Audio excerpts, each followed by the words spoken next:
The last ritual.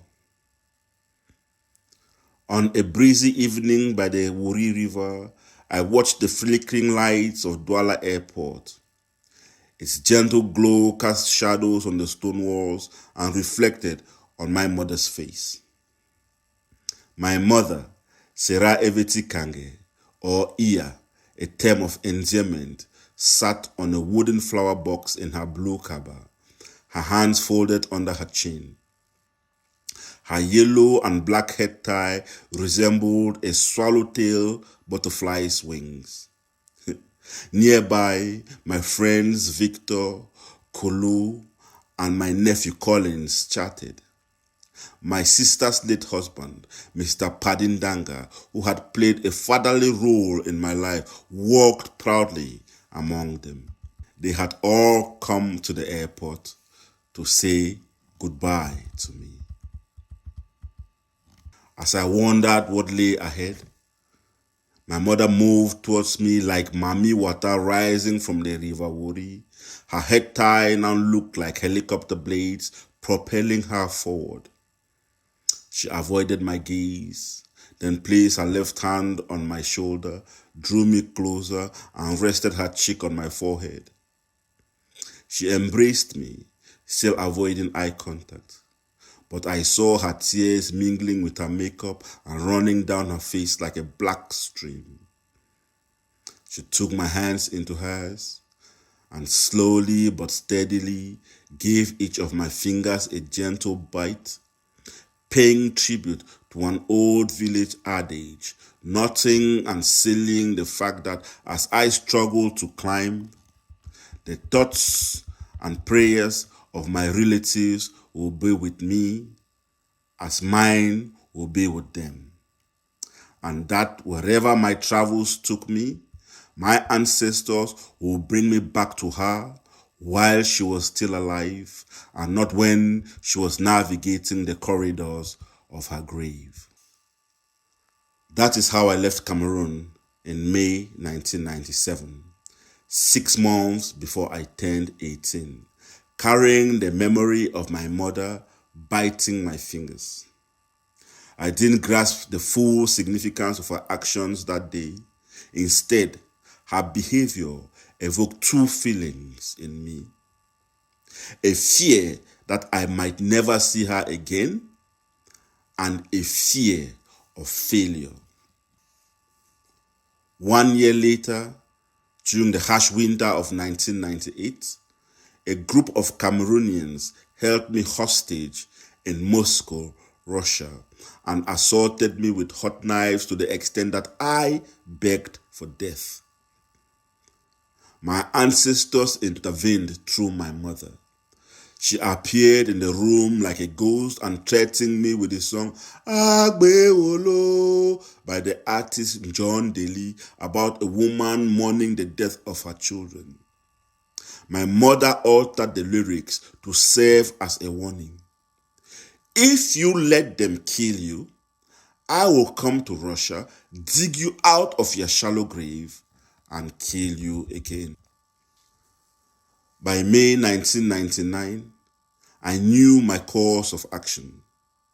If I couldn't leave Russia that year, I was prepared to take my own life.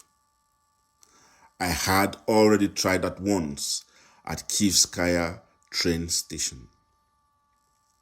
A few months later, my ancestors intervened again, and I took British Airways flight via Heathrow, with my final destination being Zimbabwe. I never arrived in Harare. Instead, my ancestors conspired to bring me to Wales. In October of that year, the Home Office gave me a bed seat at 212A Clive Street in Grangetown, Cardiff. Although my stay was short, 212A Clive Street was my first official UK address. In the summer of 2000, when I opened my bed seat door, 6 men, 2 white, 2 black, and two mixed race attacked me with knuckle dusters and bicycle pumps. They shouted, "Go back home!" But I had no idea what they meant. A few days later, I woke up at Heath Hospital in Cardiff and found that my attackers had broken my nose. Now I live in Leckwith and I have to walk past Clive Street on my way to the train station. Every day, I am transported back to the memory of the men attacking me. At the hospital in Heath, I remember closing my eyes and seeing my mother arranging mangrove wood in the fire, her eyes red from the smoke, and I wondered if the ancestors will one day take me back to her. And I pulled my blanket over my head. No one visited me. My world was condensed into a square of pale linen where day and night blend. In the slow rhythm of heartbeats and distant footsteps, my bed and sheets became a vessel of waiting, a raft adrift on a sea of uncertainty. I kept waking in a fright and asking myself, where am I? What brought me here? In 2017, after receiving the Creative Wales Award, the Arts Council of Wales's highest honor, recognizing my work on migration, memory, and trauma, I decided to visit Cameroon for the first time in 20 years.